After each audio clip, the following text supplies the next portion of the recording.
Hello, and today's video, I want to talk about social media, where algorithms dictate what you see and when you see it. These algorithms were designed to keep us engaged, but I think they might have gone too far.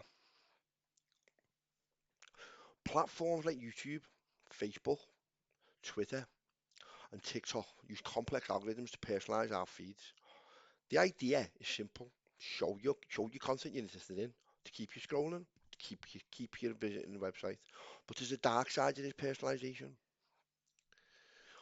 Modern social media algorithms funnel users based on existing keywords and searches. So when I say funnel, what they'll do is they'll start at the top. So you'll put a keyword in or a collection of keywords. You make type, I am interested in cooking using chicken, vegetables, and Chinese sauces. What it'll do then, it'll funnel you with videos on cooking, on Chinese sauces, on vegetables, funnel you down a funnel, trying to get you to convert. This might seem harmless, but it creates echo chambers, reinforcing what we already believe and making it harder to discover new ideas, subjects, or viewpoints.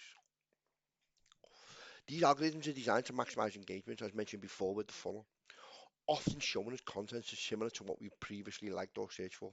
This can limit our exposure to diverse perspectives.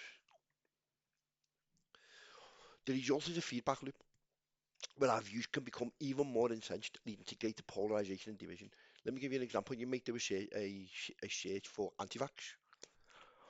You might have just seen it once on Twitter, or you might just see one person mention it who you respect. What'll happen then on YouTube is you'll be constantly showing videos on anti-vax, constantly. You click on another one, it'll add to the algorithm. There'll be another person. So what you end up getting then is basically you might end up with like 10 or 12 YouTube influencers who constantly talk about anti-vax, who are constantly in people's feeds.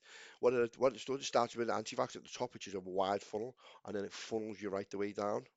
Think of it like a V-shaped to basically to get you into really, targeted solutions.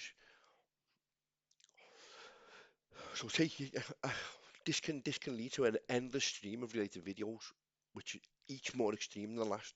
This isn't just a quirk of the system. This is how they're designed. The algorithm sees high engagement with sensational content and pushes more of it. When I say sensational content, it doesn't even have to be sensational. It sees high engagement with any content. It could be political views, it could be religious views, it could be specific views you've got on certain companies, certain countries, anything at all. It's a bit unfair to say sensational, maybe it was the wrong word really for use.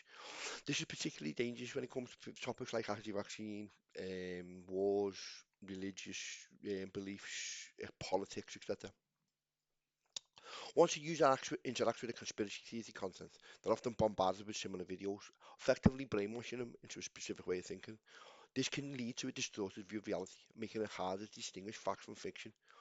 Now, what you need to bear in mind is that between 10 and 19-year-olds, the most watched website in the country, in the UK, is YouTube. We need to be aware of this when our children are online. So our children may just hear the word anti-vax, or they may just hear the word, was 9/11 a conspiracy? Really ridiculous things like that. Once they type it in once onto YouTube, they're just hit with endless streams, pushing them down a funnel of anti-vax so they get more.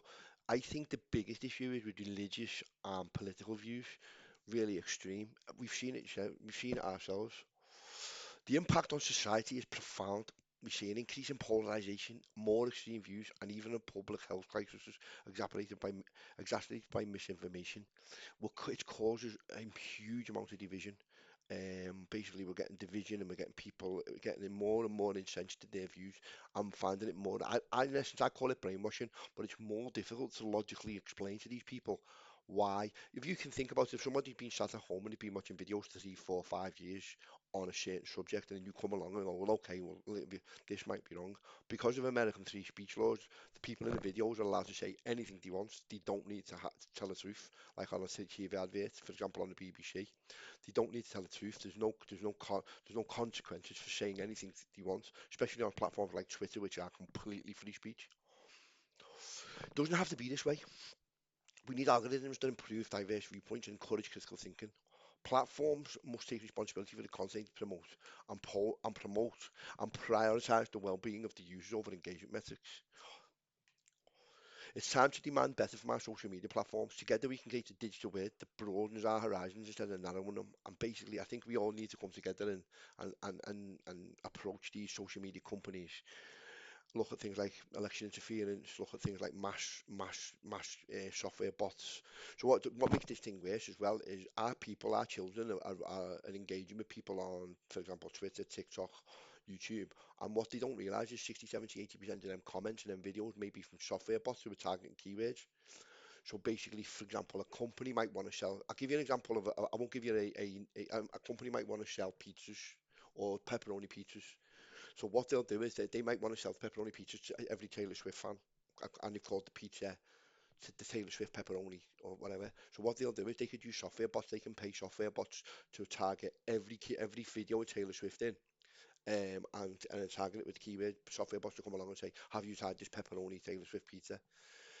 In essence, that sits alongside the algorithms, so the software bots. But I'll do a video on that on another day, around software bots. But that's enough for now. I just wanted to talk a little bit about the algorithms and how they affect all our children going forward.